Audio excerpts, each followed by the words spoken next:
اس وقت حسینیت صبر و رضا کا نام ہے۔ مشکلات میں، پریشانیوں میں مسکرانے کا نام حسینیت ہے۔ سچائی پر ہمالیہ پہاڑ سے بھی زیادہ مضبوط بن کر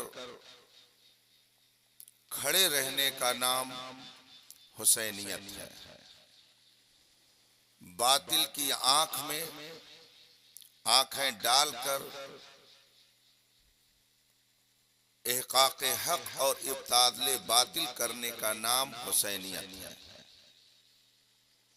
حسین صرف مولا کائنات کے شہزادے کا نام نہیں، امت مسلمہ کی کشتی کے ناخدا کا نام ہے۔ امت کی کشتی کے کھیون ہار کا نام ہے۔ مشکلات میں ایک مضبوط سہارا کا نام ہے۔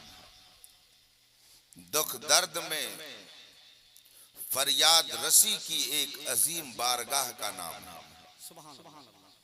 اور جنت میں جنتی سرداروں کا نام ہے۔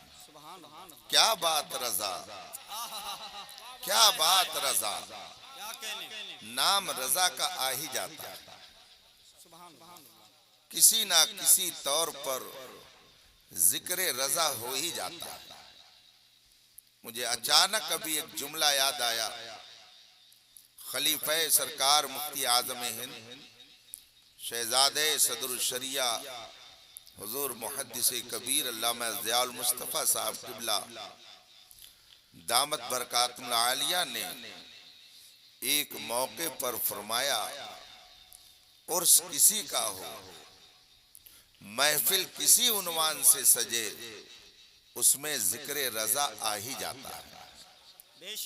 اور بات یہ ہے کہ عرس جو بھی ہو رہے ہیں، محفلیں جو بھی سج رہی ہیں، ذکر جس ولی کا ہو رہا ہے، اس میں کہیں نہ کہیں امام احمد رضا کی قربانیوں کا جلوہ ضرور نظر آئے گا۔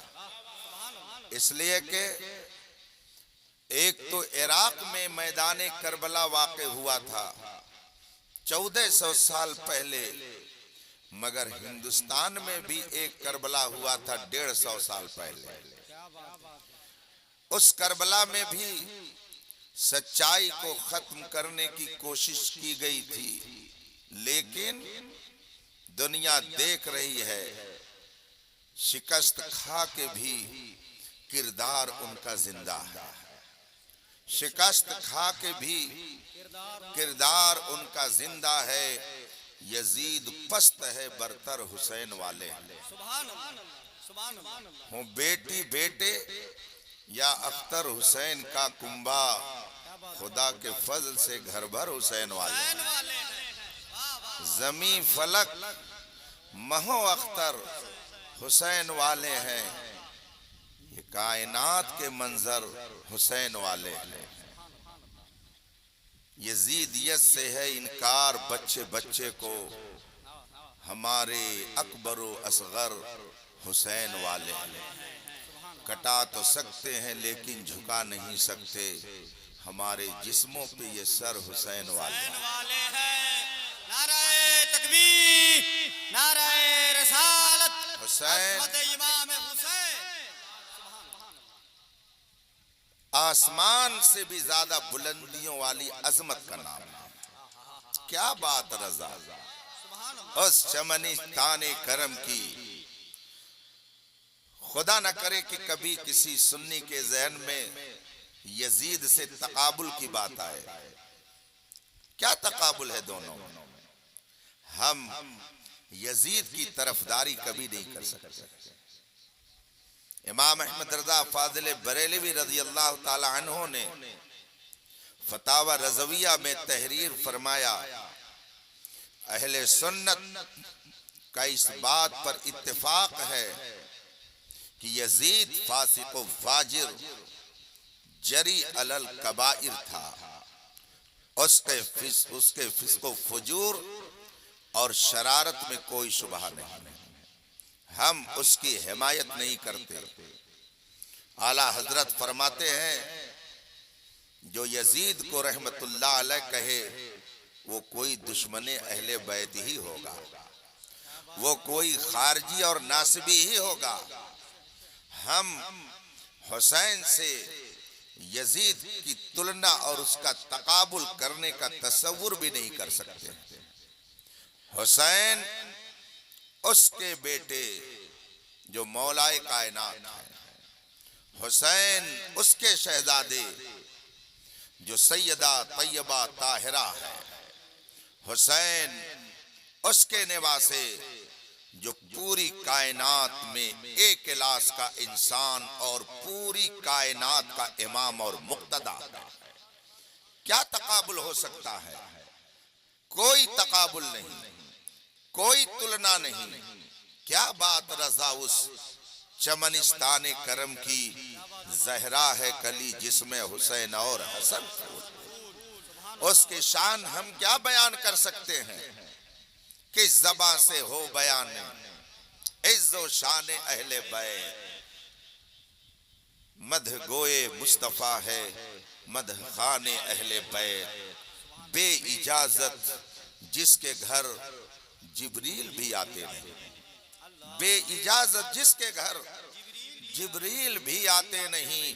قدر والے جانتے ہیں عز و شان اہل بیت، اہل بیت کی فضیلت، حسنین کریمین کی عظمت ہم کیا بیان کر سکتے ہیں؟ 1400 سال سے پوری کائنات ان کا گن گا رہی ہے، اور آج حال یہ ہے کہ عرش پہ تازہ چھیڑ چھاڑ، فرش پہ طرفہ دھوپ دار، کان جدھر لگائیے تیری ہی داستان۔ دنیا کا کون سا خطہ ہے جہاں اس ماہ مبارک میں امام علی مقام کا ذکر نہ کیا جاتا ہو؟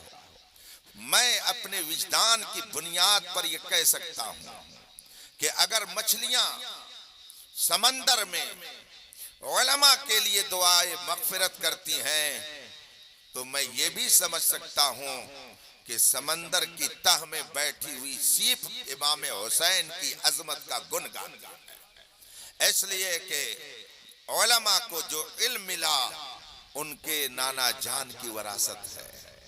اگر وارثوں کے لیے دعا مچھلیاں کرتی ہیں سمندر میں تو ظاہر سی بات ہے جو لخت جگر ہے، جو دل کا ٹکڑا ہے، جسے رسول پاک نے خود فرمایا حسین منی انا من حسین، اس کا ترجمہ تھوڑا سا بدل کر دینے سے کچھ اور مطلب نکالنا پڑتا ہے، پھر اس کی توضیح کرنی پڑتی ہے۔ عموماً ترجمہ کیا جاتا ہے حسین مجھ سے ہے میں حسین سے ہوں، مگر اعلیٰ حضرت نے بہت شاندار ترجمہ کیا ہے۔ فرماتے ہیں حسین منی انا من حسین، حسین میرا ہے میں حسین کا ہوں، حسین میرا ہے اور میں حسین کا ہوں۔ رسول پاک صلی اللہ علیہ وسلم نے جس حسین کو اس پیار اور محبت سے اپنا فرمایا، اس کی عظمت کا ہم اور آپ اندازہ کیا لگا سکتے ہیں؟ وہ حسین جس نے اپنے نانا جان کی شریعت کے تحفظ کے لیے اپنے سامنے اپنے کنبے کو راہ خدا میں شہید کروانا تو قبول کر لیا، مگر رسول پاک کی شریعت پر کوئی حرف آئے اسے انہوں نے قبول نہیں کیا، اور دنیا والوں کو یہ بتا دیا، دنیا والوں کو یہ درس دے دیا کہ دیکھو اگر تم سچے حسینی ہو تو میرے نانا کی شریعت کی حفاظت میں اگر تمہاری جان جا رہی ہو تو تم جان کی پرواہ نہ کرنا، اس لیے کہ اگر تم نے جان کی حفاظت میں اپنے آپ کو بچا لیا تو کچھ دنوں تک ہو سکتا ہے تمہاری جان بچ جائے، لیکن پھر تمہیں موت آئے گی۔ لیکن اگر تم نے رسول پاک کے دین کی حفاظت کے لیے اپنے آپ کو قربان کر دیا تو تم مرو گے نہیں، قیامت تک کے لیے زندہ ہو جاؤ گے۔ اسی لیے شاعر نے کہا ہے زندہ ہو جاتے ہیں جو مرتے ہیں حق کے نام پر، اللہ اللہ موت کو کس نے مسیحا کر دیا۔ امام حسین رضی اللہ تعالی عنہ نے میدان کربلا سے ہمیں بہت کچھ سبق دیا ہے۔ اسی لیے میں اپنے خطاب میں عام طور سے یہ بات کہتا ہوں کہ میدان کربلا صرف ایک میدان نہیں ہے، وہ جنگ کا ایک بیابان سنسان میدان نہیں ہے، بلکہ میدان کربلا ایک دارالعلوم ہے، ایک اکیڈمی ہے، وہ ایک یونیورسٹی ہے جہاں سے بہت سارا سبق ملتا ہے۔ اس کربلا سے ہمیں یہ سبق ملتا ہے، اس کربلا سے ہمیں یہ درس دیا جا رہا ہے کہ شریعت کا مقابلہ کرنے کے لیے چاہے تمہارا بیٹا آئے، چاہے تمہارا باپ آئے، چاہے تمہارا رشتہ دار آئے، چاہے تمہارا کوئی اپنا قریبی آئے، خونی رشتے کا لحاظ بعد میں کیا جائے گا، ایمانی رشتے کا لحاظ پہلے کیا جائے گا۔ یہ سبق ہمیں میدان کربلا سے مل رہا ہے، اس لیے کہ یزید انڈیا سے نہیں گیا تھا، وہ یورپ کا نہیں تھا، وہ امریکہ کا نہیں تھا، وہ اصل میں مکے کا تھا۔ تو وہ حجازی تھا، وہ عربی تھا، وہ مکی تھا، وہ رسول پاک کے خاندان سے تھا۔ 4 پشت اوپر جانے کے بعد رسول پاک کے شجرے سے اس کا شجر نسب بھی مل جاتا ہے۔ وہ قریشی تھا جس کو قرشی عربی میں کہا جاتا ہے۔ اتنی ساری نسبتیں اس کے ساتھ تھی۔ پھر اس کی سگی پھوپھی جس کو ہم لوگ اپنی زبان میں بوا کہتے ہیں، اس کی سگی پھوپھی رسول پاک صلی اللہ علیہ وسلم کی زوجہ محترمہ ہے، پوری کائنات کے مومنوں کی ماں ہے۔ ام حبیبہ رضی اللہ تعالی عنہا رسول پاک کی زوجہ محترمہ پوری کائنات کے مومنوں کی ماں ہے، مگر ایمان کتنا پختہ اور مضبوط ہے۔ رسول پاک کی صحبت نے ان کو کس طرح سے ایمان کا پیکر بنا دیا کہ ایک موقع پر ام حبیبہ کے باپ یزید کے دادا ابو سفیان مکے سے مدینے پہنچے، کسی کام کے لیے ان کا مدینہ منورہ جانا ہوا، اور سوچا کہ میں اپنی بیٹی ام حبیبہ سے ملاقات کر لوں۔ جب ام حبیبہ رضی اللہ تعالی عنہا کے حجرے کے قریب پہنچے، حضرت ام حبیبہ رضی اللہ تعالی عنہا نے دیکھا میرے باپ آ رہے ہیں۔ بستر بچھا ہوا تھا، جلدی سے اس کو سمیٹ کر کے کنارے رکھ دیا۔ باپ کی نظر پڑ گئی کہ میری بیٹی بستر کو سمیٹ کر کنارے رکھ رہی ہے۔ جب گھر میں پہنچے، حجرے پاک میں داخل ہوئے، ام المومنین حضرت ام حبیبہ نے فرمایا بیٹھیے۔ باپ بیٹھ تو گیا، مگر فوراً ہی اس نے سوال کیا، بیٹی میں نے ایک ماجرا دیکھا ہے، میں نے یہ کیا دیکھ لیا؟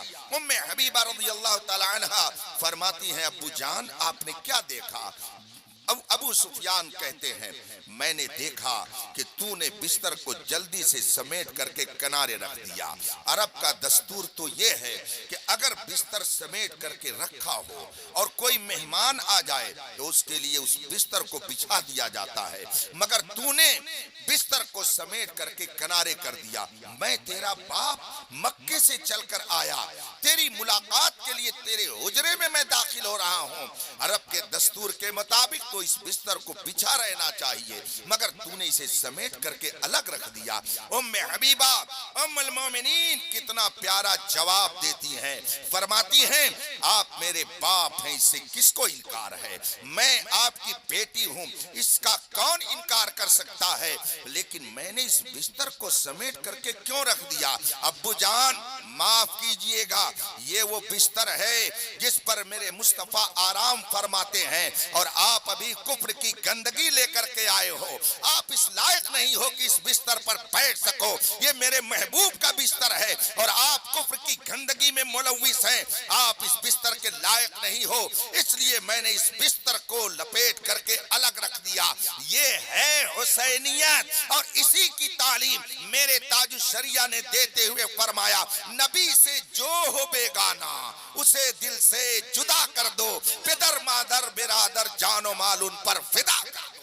یہ ہے حسینیت کہ رشتہ کوئی بھی ہو، چاہے بیٹے کا رشتہ ہو یا باپ کا رشتہ ہو یا بھائی کا رشتہ ہو، جو مصطفیٰ کا ہے وہ ہمارا ہے، جو ان کا نہیں وہ ہمارا۔ یہ سبق ہم کو میدان کربلا سے ملتا ہے. میدان کربلا سے ہم کو ایک سبق یہ بھی ملتا ہے, ایک سبق یہ بھی ملتا ہے, اسے بھی سن لیجئے. آپ لوگوں نے کیا, چلیے قاری اقرار صاحب کے شاگرد رشید عبد الرحمن صاحب نے ہمیں بلایا.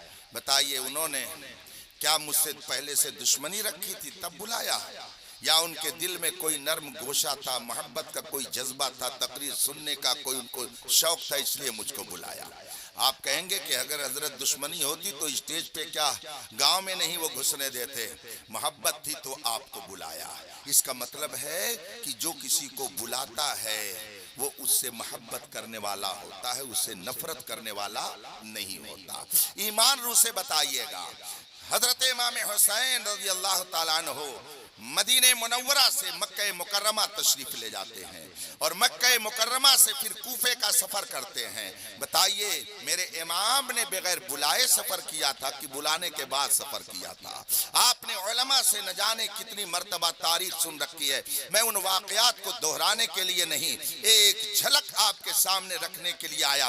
بتائیے حضرت امام حسین مکے سے مدینہ منورہ کوفہ کے لیے روانہ ہو رہے ہیں تو بغیر بلائے ہوئے آپ کوفے کی طرف جا رہے تھے یا ان کو لوگوں نے بلایا تھا؟ تاریخ کیا بتاتی ہے؟ تاریخ یہی کہتی ہے مکے سے جب آپ چلے لوگوں نے منع کیا, آپ کے احباب نے, رسول پاک کے صحابہ نے منع کیا کہ آپ کوفہ مت جائیے, وہاں کے لوگ بہت بے وفا ہیں, وہ دغا بازی کرنے میں مشہور ہیں, آپ مت جائیے. مگر امام حسین نے فرمایا وہاں سے بہت سارے لوگوں نے میرے پاس خطوط بھیجے ہیں, انہوں نے مجھے بلایا ہے, اگر نہیں جاؤں گا تو شکوے کا موقع ان کو رہے گا, اور میدان محشر میں اگر انہوں نے شکوہ کیا تو پھر جواب کیا دیا جائے گا, اس لیے میں تو جاؤں گا. چنانچہ امام علی مقام اب مکہ مکرمہ سے کوفے کی طرف روانہ ہوتے ہیں, اور جب آمنے سامنے دونوں طرف کے لشکر کے لوگ ہوئے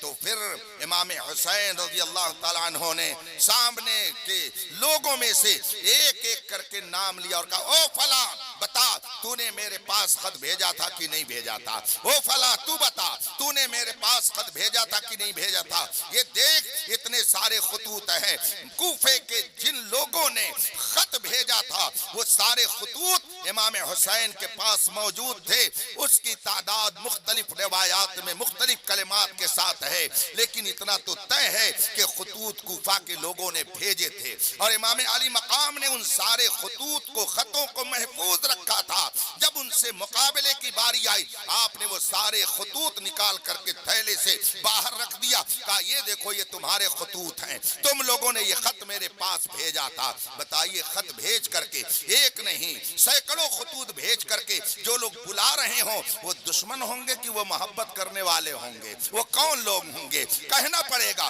وہ دشمن نہیں تھے بلکہ وہ پہلے محبت کرنے والے تھے.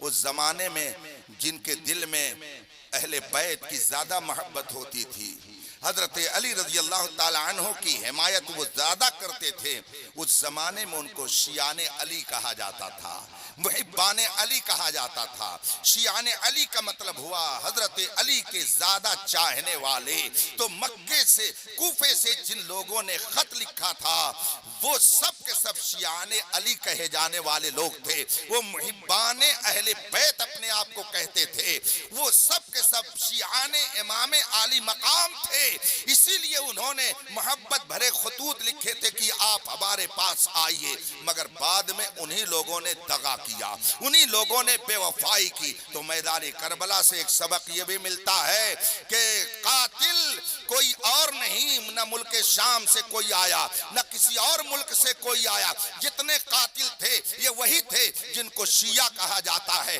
قتل انہوں نے ہی کیا تھا امام علی مقام کے لشکر کو, امام علی مقام کے کنبے کو قتل کرنے والے وہی لوگ تھے جنہوں نے انہیں کوفہ میں خط لکھ لکھ کر کے بلایا تھا. میدان کربلا سے ایک سبق ملتا ہے کہ جو لوگ دنیا داری کے لیے امام حسین کے نہیں ہو سکتے ہیں وہ کسی بھی مقتدا کے جلدی نہیں ہو سکتے ہیں. میدان کربلا سے یہ سبق ملتا ہے. ہے۔ جب امام مسلم رضی اللہ تعالی عنہ نے فجر کی نماز کوفے کی مسجد میں پڑھانے کے لیے مصلی پر اپنے آپ کو بڑھایا، پوری مسجد بھری ہوئی تھی چاہنے والوں سے، لیکن جو ہی آپ نے سلام پھیرا ساری مسجد خالی، ایک بھی صف کیا بلکہ دو چند فرد بھی ساتھ میں نہیں رہ گئے، سب وہاں سے واپس اپنے اپنے گھروں کو چلے گئے۔ یہ واقعی کربلا میں تفصیل کے ساتھ درج کیے ہوئے واقعات ہیں۔ اس سے پتہ چلتا ہے کہ اگر دنیا داری کے لیے کوئی سچائی کا راستہ چھوڑ دے تو وہ حسینی نہیں کہلائے گا، وہ یزیدی کہلائے گا۔ حسینی تو در حقیقت حضرت حر تھے کہ جب انہوں نے دیکھا کہ یہاں تو معاملہ کچھ اور ہے، حسین کے ساتھ یہ ظلم و ستم کیا جانے والا ہے، فوراً حضرت حر نے یزیدی لشکر کو لات مار کر کے حسین کے قدموں میں اپنے آپ کو ڈال دیا اور معذرت کر لی۔ یہ سے پتا چلتا ہے کہ جو دین چھوڑ کر کے دنیا کو اختیار کرے وہ حسینی نہیں، وہ یزیدی ہوتا ہے، اور جو دنیا کو لات مار دے حقیقت میں وہی حسینی کہلاتا ہے۔ اس لیے رفیقان محترم، جب شریعت کی بات آئے تو آپ اپنی طبیعت کو دخل مت دیجئے۔ جب شریعت کی بات آئے تو آپ اس کے سامنے اپنے آپ کو سلنڈر کر دیجئے۔ یزید سلنڈر نہیں ہوا، اسی لیے وہ روزانہ لعنت ملامت کیا جاتا ہے۔ اگر وہ امام حسین کے سامنے سلنڈر ہو گیا ہوتا، سچائی کے سامنے اس نے اپنے آپ کو سلنڈر کر دیا ہوتا تو آج گاؤں گاؤں یہ نہیں کہا جاتا کہ قتل حسین اصل میں مرگ یزید ہے، اسلام زندہ ہوتا ہے ہر کربلا کے بعد۔ آج گاؤں گاؤں چھوٹے چھوٹے بچے کہتے ہیں حسین زندہ باد، یزید پلید مرد آباد۔ یہ مرد آباد کا نعرہ نہ لگتا اگر اس نے حسین کی غلامی اختیار کر لی ہوتی، لیکن اس نے غلامی نہیں اختیار کی تو وہ مردہ ہے، اور ہم لوگ الحمدللہ امام علی مقام کی غلامی کا پٹا اپنے گلے میں ڈالے ہوئے ہیں، تو ہمارے آبا و اجداد بھی زندہ ہے اور انشاءاللہ ہم بھی زندہ رہیں گے۔ تو جو زندگی چاہے، جو ایمان کی رونق چاہے، جو جنت میں داخلہ چاہے، جو پل صراط سے سلامتی کے ساتھ گزرنا چاہے، جو دنیا میں وقار چاہے، جو عزت چاہے، اسے حسینی بن کر کے رہنا چاہیے۔ اور حسینیت صرف اس کا نام نہیں ہے، معاف کیجئے گا کہ 10 روز کالا کپڑا پہن لیا، نیلا اور پیلا کپڑا پہن لیا اور اس کے بعد میں ہو کر لیا، حسینیت کا حق ادا ہو گیا۔ نہیں نہیں، یہ حسینیت نہیں ہے۔ شریعت مطہرہ کی حفاظت کا نام حسینیت ہے، شریعت کو پامال کرنے کا نام حسینیت نہیں ہے، بلکہ اس کو یزیدیت سے ثابت کیا جاتا ہے۔ اور ایک جملہ اور جو مجھے کبھی کبھی کھٹکتا تھا، لیکن بعد میں جب میں نے مطالعہ کیا تو میرا کھٹکنا، میرے ذہن میں اس جملے کا کھٹکنا بالکل صحیح ثابت ہوا۔ ہم لوگ بھی اسی رو میں بہہ جاتے ہیں اور بہہ رہے ہیں۔ آخر کیا وجہ ہے کہ جب جنت کے سردار دونوں نوجوان ہیں، حسن اور حسین دونوں جنتی جوانوں کے سردار ہیں، تو آخر کیا وجہ ہے کہ ہم صرف شان حسین کانفرنس ہی منعقد کر رہے ہیں؟ ہم کو شان حسنین کانفرنس منعقد کرنی چاہیے۔ شان حسنین کانفرنس آئندہ منعقد کیجئے گا، اس لیے کہ لبیک یا حسین ہی صرف نہیں، لبیک یا حسن بھی ہونا چاہیے۔ حسن اور حسین یہ دونوں جنتی جوانوں کے سردار ہیں، دونوں اس دنیا میں رسول پاک کے پھول ہیں۔ رسول پاک نے دونوں کا مقام بہت اونچا کیا ہے۔ ایک کا ذکر نہ کرنا، ایک کا ذکر کرنا کس بنیاد پر ہے؟ میں نے اس پہ غور کیا، تاریخ تھوڑی سی پڑھی، دوسروں کے تعلق سے میں نے پڑھا تو بات سمجھ میں آ گئی۔ چونکہ جتنے بھی شیعہ رافضی ہیں وہ حضرت حسن سے خوش نہیں رہتے ہیں، وہ حضرت حسن کا تذکرہ نہیں کرتے ہیں۔ کیوں؟ اس لیے کہ ان کا کہنا ہے کہ انہوں نے حضرت امیر معاویہ سے صلح کیوں کر لی، ان کو امیر المومنین کیوں بنا دیا، ان کو خلیفۃ المسلمین کیوں بنا دیا؟ تو ان کے دل میں امام حسن کی عظمت نہیں پائی جاتی، امام حسن کے حوالے سے یہ بدگمان رہتے ہیں. ان کا کہنا ہے انہوں نے حضرت امیر معاویہ کو خلیفہ بنا کر کے غلطی کی ہے, اس لیے وہ حضرت حسن کا ذکر نہیں کرتے ہیں, ذکر کرتے ہیں تو حضرت حسین کا کرتے ہیں. ہم رافضی نہیں ہیں, الحمدللہ ہم سنی صحیح العقیدہ ہیں. ہم تو الحمدللہ صحابہ سے بھی محبت کرتے ہیں, اہل بیت سے بھی محبت کرتے ہیں, اور حسنین کریمین تو جنتی جوانوں کے سردار ہیں. ان کی قیادت کے بغیر زندگی ہو ہی نہیں سکتی ہے. اسی لیے امام احمد رضا نے فرمایا اہل سنت کا ہے بیڑا پار, اصحاب حضور نجم ہے اور ناؤ ہے اطرت رسول اللہ کی. شان حسنین کریمین بیان کروائیے, شان حسنین کریمین سنیے, اور پھر دونوں کی عظمتوں کا چراغ دل میں جلائیے. اور یاد رکھیے گا کسی سے محبت کا مطلب یہ نہیں ہوتا ہے کہ کسی دوسرے مقدس شخص سے نفرت کی جائے. اہل سنت کے یہاں بڑا اعتدال ہے, بہت توازن ہے. یہاں پر افراط و تفریط نہیں ہے. جو مجرم ہے سزا وہی پائے گا, جو مجرم ہے خطا کار وہی کہلائے گا, جو مجرم ہے اسی کو برا کہا جائے گا, کسی اور کو برا نہیں کہا جا سکتا. یزید نے شرارت کی یہ مسلم ہے, ظلم یزید نے کیا یہ تسلیم ہے, یزید نے شرارت کی اس سے انکار نہیں ہے, مگر یزید کے باپ حضرت امیر معاویہ وہ صحابی رسول ہیں جن کے بارے میں رسول پاک نے ایک موقع پر ارشاد فرمایا. حضرت امیر معاویہ خود فرماتے ہیں کہ میں رسول پاک کو وضو کرا رہا تھا, رسول پاک کو پانی پیش کر رہا تھا, دریائے کرم جوش میں آیا. رسول پاک نے میری طرف مخاطب ہو کر کے فرمایا یا معاویہ اذا ملکت فاحسن, اذا ملکت فاحسن, اے معاویہ جب بادشاہ بن جانا تو بہت اچھے ڈھنگ سے بادشاہت کرنا. یہ رسول پاک نے حضرت امیر معاویہ سے فرمایا تھا. حضرت امیر معاویہ فرماتے ہیں جس دن رسول پاک نے مجھ سے یہ فرمایا اسی دن میں نے یقین کر لیا تھا کہ حضور کا فرمان غلط نہیں ہو سکتا ہے, کسی نہ کسی وقت میں ضرور بادشاہ بنایا جاؤں گا, اس لیے کہ کسی عام کا فرمان نہیں ہے, یہ مصطفیٰ جان رحمت کا فرمان ہے. اور پھر کسی نے حضرت عمر فاروق اعظم رضی اللہ تعالیٰ عنہ کے سامنے قیصر و کسریٰ کا ذکر کر دیا, ایران کے بادشاہ کا ذکر کر دیا, اس کے روب و دبدبے کا ذکر کر دیا. حضرت عمر فاروق اعظم رضی اللہ تعالیٰ عنہ نے فرمایا مجھے تعجب ہوتا ہے لوگ ایران کے کسریٰ کی بات کرتے ہیں, اس کے روب و دبدبے کی بات کرتے ہیں, جبکہ ہمارے درمیان عرب کا کسریٰ موجود ہے, عرب کا کسریٰ ہمارے درمیان, اور ذکر کرتے ہو تم لوگ ایران کے کسریٰ کا. لوگوں نے پوچھا عرب کا کسریٰ کون ہے جس کا روب و دبدبہ ایران کے کسریٰ کی طرح ہے؟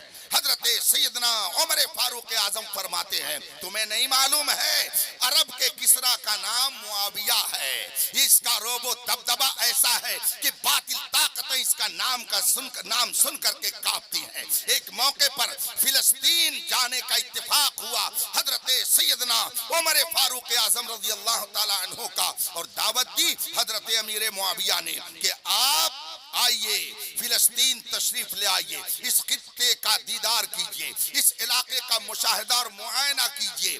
حضرت امیر معاویہ نے دعوت پیش کی, عمر فاروق اعظم نے دعوت قبول کر لی. یہ دور فاروقی کا واقعہ ہے. فلسطین اب حضرت عمر فاروق اعظم نے جانے کی تیاری کی. اس زمانے میں آج کی طرح پروٹوکول نہیں دیا جاتا تھا کہ آگے پیچھے لشکر ہوں, فوجی ہوں, 10-20 گاڑیاں ہوں. اس زمانے میں تو بالکل سادگی کا انداز تھا, بالکل ایک عام آدمی کی طرح خلیفۃ المسلمین زندگی گزارتا تھا. اس کے لیے کوئی لاؤ لشکر نہیں, آگے پیچھے چلنے والے نہیں, بالکل سادگی کے ساتھ زندگی گزاری جاتی تھی. مگر جب حضرت عمر فاروق اعظم فلسطین کے قریب پہنچنے والے ہوئے, بیت المقدس کے قریب ہوئے, تو دیکھا حضرت امیر معاویہ نے فوج لگا رکھی ہے, اور پروٹوکول دینے کے لیے ایک شاندار انتظام انہوں نے کر رکھا ہے.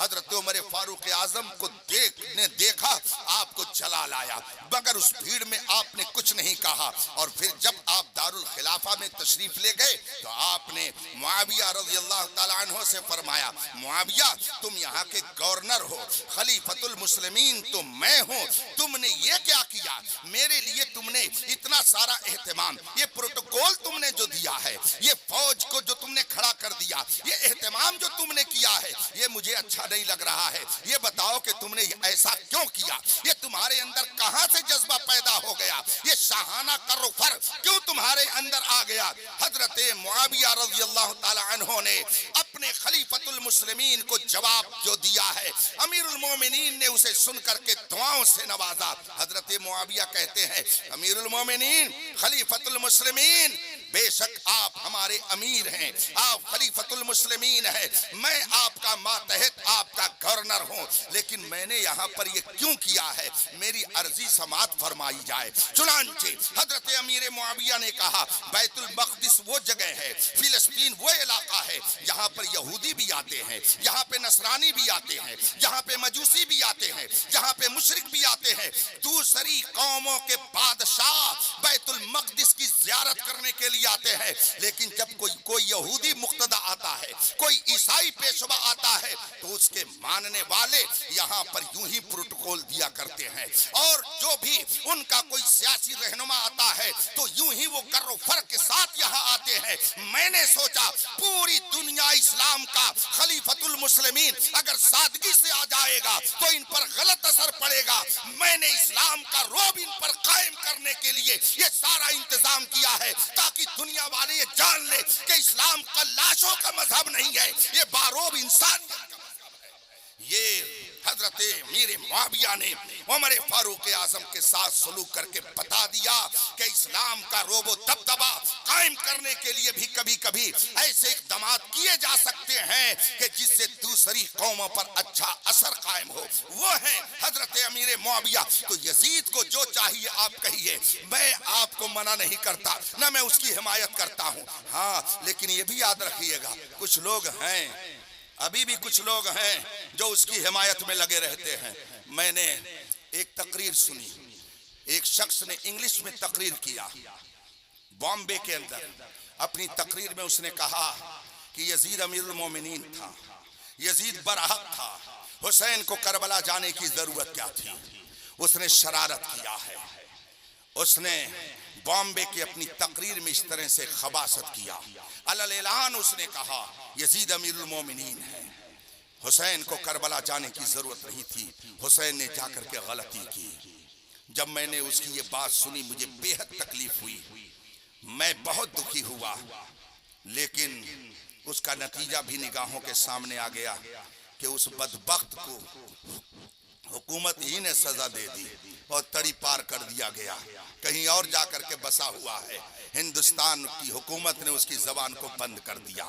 کیوں بند کیا وہ ایک الگ مسئلہ ہے, لیکن ہندوستانی فی الحال اس سے نجات پائے ہوئے ہیں. اس نے اپنی تقریر میں کہا تھا یزید امیر المومنین ہے, اس کا مطلب ہے ایسے لوگ آج بھی موجود ہیں. اسی طریقے سے میں نے ایک مرتبہ ایک ماہنامے میں ایک فتویٰ دیکھا, مدرسہ شاہی مراد آباد کا ایک فتویٰ اس میں شائع تھا. سوال کرنے والے نے سوال کیا تھا کہ یزید کی روح کو ایصال ثواب کیا جا سکتا ہے کہ نہیں کیا جا سکتا ہے, تو جواب دیا گیا اس میں ہاں کیا جا سکتا ہے, ایصال روح کو اس کی روح کو ایصال ثواب کیا جا سکتا ہے, یعنی یزید کے نام فاتحہ دی جائے, اس میں کوئی حرج نہیں. یہ مدرسہ شاہی مراد آباد سے فتویٰ خود میں نے ایک رسالے میں پڑھا. میں سوچنے لگا کہ جو لوگ غوث اعظم کی 11ویں کو بدعت کہتے ہیں, خواجہ غریب نواز کی چھٹی کو ناجائز کہتے ہیں, جو لوگوں کے تیجا 40واں اور برسی کو بدعت کہتے ہیں, وہ آخر یزید کے لیے ایصال ثواب کرنے کو یہ جائز کب سے لکھنے لگے؟ فوراً دل نے کہا گھبرانے کی ضرورت نہیں ہے, یہ اپنے اپنے نصیبے کی بات ہے, تعجب کرنے کی ضرورت نہیں ہے, یہ اپنے اپنے مقدر کی بات ہے. جو یزیدی ہے وہ ظاہر سی بات ہے اس کے لیے محفل منعقد کرے گا, اور جو غوث و خواجہ حسین والے ہیں وہ اپنے غوث و خواجہ اور حسین کا ذکر کر کے ان کا تذکرہ کر کے اپنی محبتوں کا خراج.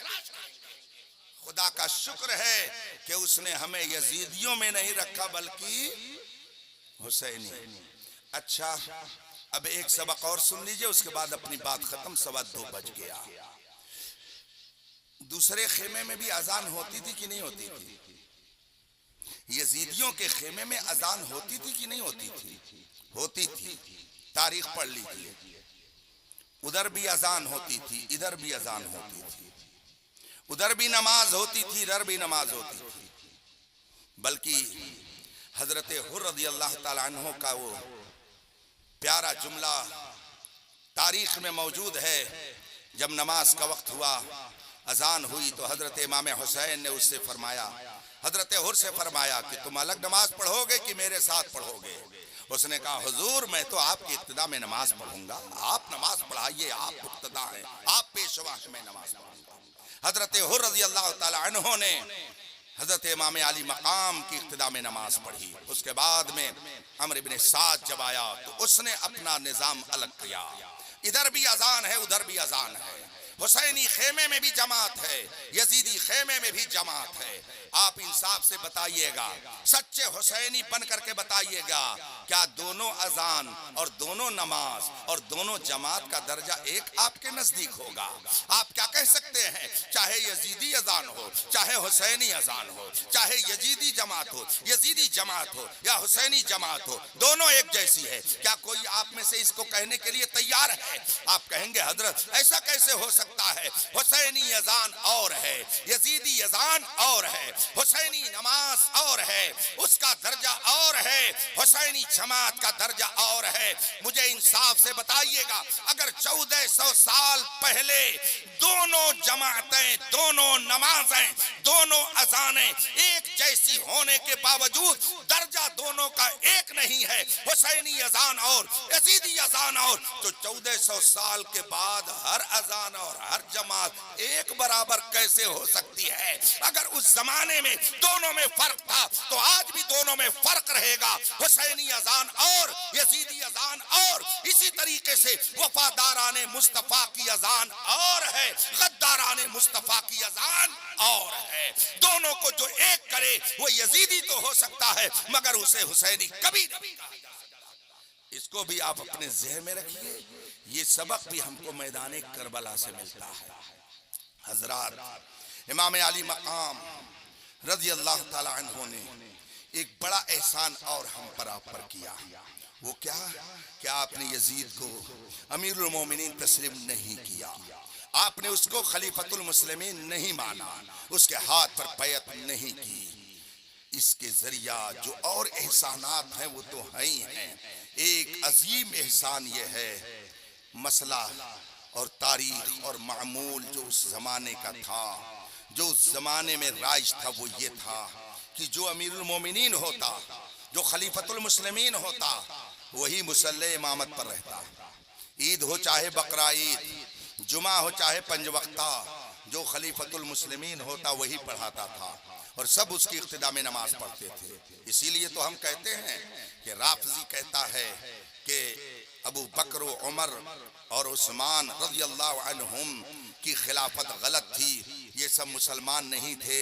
تو یہی تو ہم کہتے ہیں کہ حضرت علی رضی اللہ تعالیٰ عنہ نے حضرت صدیق اکبر کی اقتداء میں بھی نماز پڑھی، عمر فاروق اعظم کی بھی اقتداء میں نماز پڑھی، عثمان غنی کی بھی اقتداء میں نماز پڑھی۔ تو آپ انصاف سے بتائیے، کیا حضرت مولا کائنات نے معاذ اللہ منافقوں اور کافروں کے پیچھے نماز پڑھی اور آپ نے اتنے سال تک اپنی نمازوں کو ضائع اور برباد کیا؟ خدا کی قسم، جو ایسا نظریہ رکھے وہ اپنے آپ کو کچھ بھی کہے، وہ سب کچھ ہو سکتا ہے مگر مسلمان نہیں ہو سکتا ہے۔ اس لیے کہ جو صدیق اکبر رضی اللہ تعالیٰ عنہ جیسی عظیم المرتبہ شخصیت کو مسلمان نہ مانے، ہم اس کو کبھی بھی مسلمان ماننے کے لیے تیار نہیں ہیں۔ حضرت علی رضی اللہ تعالیٰ عنہ نے انہیں اپنا امام مانا، عمر فاروق اعظم کو اپنا امام مانا، عثمان غنی کو اپنا امام مانا۔